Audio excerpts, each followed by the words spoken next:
Hello, everyone, and once again, welcome to 90 Days with Jesus Christ. I'm Minister J. She's Minister A. We are excited about the things that God is doing in people's lives through these 90 days with Jesus Christ. We're going to jump into it. John chapter 9, International Children's Bible. Let's get to it. John chapter 9, Jesus heals a man born blind. As Jesus was walking along, he saw a man who had been born blind. His followers asked him, "Teacher, whose sin caused this man to be born blind?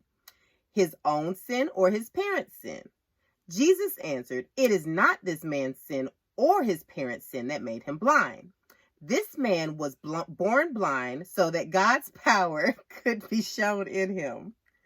While it is daytime, we must continue doing the work of the one who sent me. The night is coming, and no one can work at night. While I am in the world, I am the light of the world." After Jesus said this, he spit on the ground and made some mud with it. He put the mud on the man's eyes. Then he told the man, "Go and wash in the pool of Siloam." Siloam means sent. So the man went to the pool. He washed and came back, and he was able to see. Some people had seen this man begging before.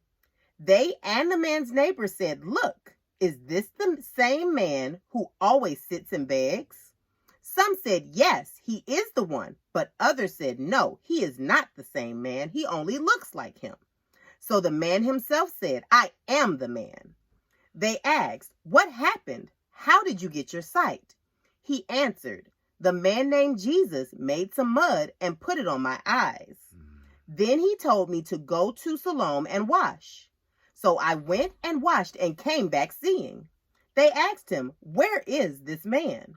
The man answered, "I don't know." Pharisees questioned the healing. Then the people took to the Pharisees the man who had been blind. The day Jesus had made mud and healed his eyes was a Sabbath day. So now the Pharisees asked the man, "How did you get your sight?" He answered, "He put mud on my eyes, I washed, and now I can see." Some of the Pharisees were saying, "This man does not keep the Sabbath day. He is not from God." Others said, "But a man who is a sinner can't do miracles like these." So they could not agree with each other. They asked the man again, "What do you say about him? It was your eyes he opened." The man answered, "He is a prophet." The Jews did not believe that he had been blind and could now see again. So they sent for the man's parents and asked them, "Is this your son?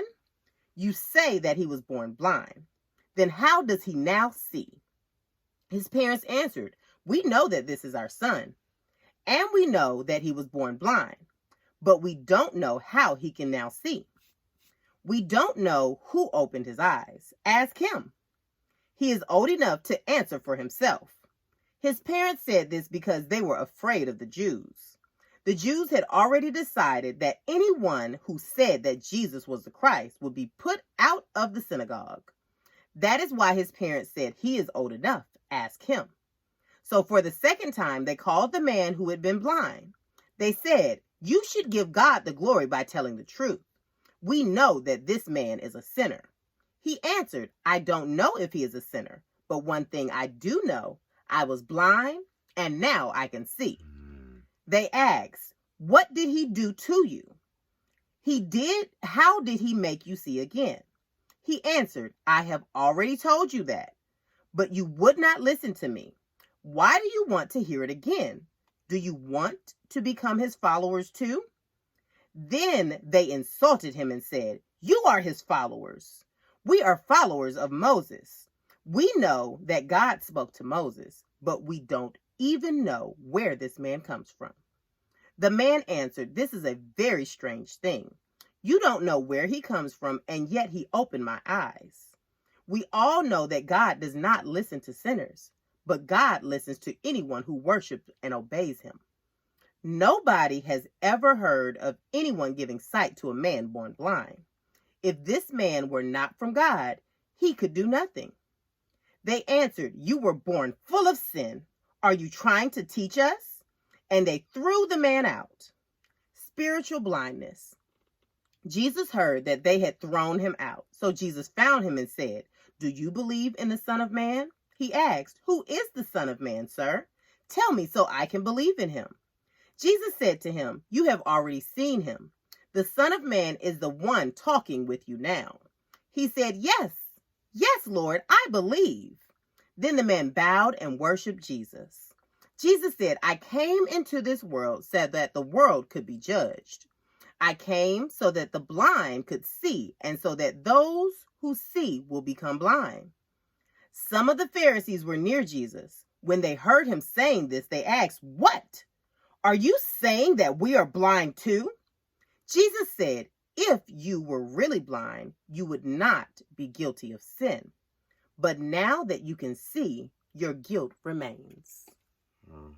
I was just thinking about how teenagers, how they say their parents are so wrong, but then when their parents show them things and they know it to do right, but they still do wrong, that's them having their spiritual eyes to see, to know that they're doing wrong, but they're still doing it. And that's what Jesus Christ is talking about, how your eyes are now open to what you're doing wrong, and you still feel guilty about it because you know you're doing wrong, even though they've told you to do right. You need that revelation.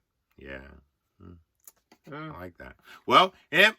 See y'all. Catch y'all tomorrow. 90 Days with Jesus Christ, John chapter 10, International Children's Bible. Parents, play it for the kids. Let them be blessed. And let us hear what God is doing in their lives. Amen. See y'all later. Amen. Bye-bye. Bye-bye.